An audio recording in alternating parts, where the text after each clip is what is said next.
How do everybody? So things have started calming down a little bit now. At least they did last night. Although more protests are planned for tonight. Those I believe are going to be around immigration centres, and I think they're going to the law firms as well of some of the high-profile lawyers who specialise in helping illegal immigrants, refugees, asylum seekers, etc., etc., gain access not only to the UK but also to obfuscate the legal process and to eventually remain here after years and years of being dragged through the court system. I mean, that's a practice that, in my opinion, really needs to stop. I think it's crazy how somebody can be rejected for asylum and then can just appeal and appeal and appeal and appeal. It's just infuriating that it's allowed to happen. I mean, but again, this is only a small part of the asylum process. You know what I mean? The overwhelming majority of it is legal immigration, and that again also needs to be hugely curbed. It's just crazy. Now, Keir Starmer did do another speech last night. Very, very different to his previous speeches. Not in a good way. He didn't seem as confident. He almost looks frightened in it. I think the reality of how little power the British state actually has to deal with this problem is probably dawning on him. The limitations of the police is probably dawning onto him. The limitations of the court system is probably dawning onto him, and the limitations of the prison system is probably dawning onto him. And I think also the fact that people just aren't buying into the whole far right narrative, and that he's still receiving lots and lots of pushback. And also Elon Musk getting involved as well. That has probably brought reality crashing down onto him, that he has now got an international situation on his hand now. Sky News Australia have also been commenting on this, and I do believe other news channels may have been as well. So this whole saga that he could have very easily avoided has become a globally known problem for him. Why he picked a fight with Elon Musk, I'll never know. You know, I mean, the guy actually privately owns a social media website, one of the world's most popular. I would actually say the most influential website in the world, because anybody who isn't anybody is on X. And if you're not on X, you are not in the club, basically. I mean, you know, the president of America made his resignation message on X. You know, like world leaders are all on there. You know, business leaders are all on there. If you're not on X, who are you? Is basically the thing. You know, so to think he can take on Elon Musk on there and win, crazy, absolutely crazy. He's also gone from saying things like, if you are involved in criminal activity, you will face justice, to you will likely face justice, which is, I mean, to most people may not sound significant, but speaking in a political sense, and with him being an ex-barrister, words really do matter. So the use of the word likely is incredibly important. And I think he's starting to realise, as I was saying in my earlier videos, that he is not going to be able to arrest his way out of this. Not even close.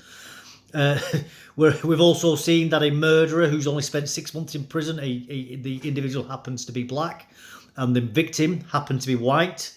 He's been released after only 6 months inside. Whereas a lad who pushed a bin at a riot, the first lad to be sentenced, he's getting 2 months inside. So they are releasing, in effect, a murderer to put in somebody who pushed a bin at the police. You genuinely can't make this up. You know, people are talking about two-tier policing. There you go. You know, you can kill another human being and only spend 6 months' time in prison, as long as your skin colour's not white. It would appear, at the very least, anyway. That was something that Elon Musk was speaking about, well, getting involved in Twitter on as well. He showed a picture showing two white people and then a man of Afghanistan descent. The two white people have been put in prison. One, I can't remember the name of the first one, but he's got 2 years inside for racism. The second one is a man called Sam Millet. Oh, sorry, a few months, I think. It's like 6 months. Sam Millet was the second one. He was a man who distributed stickers, which the judge said were factually correct and they were legal and lawful. But he's still got 2 years in prison under terrorism charges for that. So he passed stickers around that were factually correct and legal and lawful, and still ended up in prison. And the gentleman from Afghanistan was involved in the brutal repeated rape of I believe she was a 12-year-old girl. He got 180 hours of community service. And that was the image that Elon Musk shared.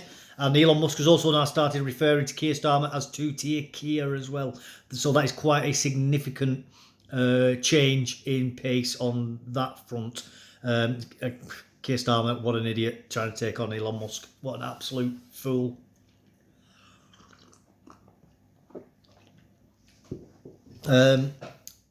Nigel Farage has also done a rather large speech. I'll put both of these speeches down here for you as well. Sorry, in fact, before going to Nigel Farage, the biggest thing that struck me as well about the Keir Starmer speech, it's not what he speaks about, because on the face of it, it seems quite reasonable, but it's what he doesn't speak about. And what he doesn't mention is all the things that people have been complaining about. He doesn't mention any of it. None of the concerns are addressed. He hasn't U-turned on people being concerned, having legitimate gripes. He speaks in what I can only deem is coded language, which is still a nod and a wink towards he's fully behind minorities and is not interested in the majority. That is just my reading into it. I'll put a link below for you so you can watch and listen to it yourself. Just if that speech had been on its own, I wouldn't be quite so critical. But having listened to what he's already said in previous speeches, I'm very, very concerned on what he actually means. Another point as well, which I've become aware of today and which I completely forgot about, was when Keir Starmer was in charge of the Crown Prosecution Service, the grooming gang scandal, which is estimated to have affected between 100,000 and 1 million underage girls being abused and had the worst crimes committed against them, overwhelmingly, not exclusively, but overwhelmingly by Pakistani and Bangladeshi Muslim men and gangs composed of those men. Effectively, those children received a two-tier justice under his watch. Now, he may very well deny that he had any control over that, but at the end of the day, he was the top man in that top job. So just like with Jimmy Savile, I'm afraid the buck stops with him. So we have not only seen two-tier justice in the Crown Prosecution Service when he was there for young girls, and I must say, not one of those gangs has ever been prosecuted for racism. Not one of them. Even when multiple gangs have stated that they targeted the girls because they were white. They were saying it in court, and for religiously aggravated reasons as well, because they weren't Muslims. That was repeatedly stated in multiple cases. So none of them were ever charged for any form of discrimination ever. That has never ever been a factor in court. Which, at the end of the day, I know it's not it's not going to change anything, but it just shows the mindset and the two-tier approach when the victims are white and the perpetrators aren't. It's quite disgusting, really. So it isn't a surprise that we are now seeing a two-tiered system from Keir Starmer now. Anyway, Nigel Farage, he also did a speech about 8 minutes long. Suggest watching it. He comes off as prime ministerial to me in that. Not perfect speech, but it is an excellent speech. He just covers out everything what everybody is really upset about, and I think he just gives a fair and balanced opinion on that. Anyway, I'm going to leave that there. It's coming up nearly 9 minutes. Well, just over 8 minutes now. I'll link both of those speeches in for you. If you are living in areas where there are protests going on, do not go. Just don't even bother going, because the police will just lift you, even if you're not doing anything wrong. They are just going to be randomly lifting people. Unfortunately, that is what's happening. They will be taking you in front of a judge, and with the way the judges are being, they won't care. They won't listen. It's not worth ruining your life over, I'm afraid. Do not go to these protests. Stay away. That is my best advice to you. Anyway, thank you. Take care and goodbye.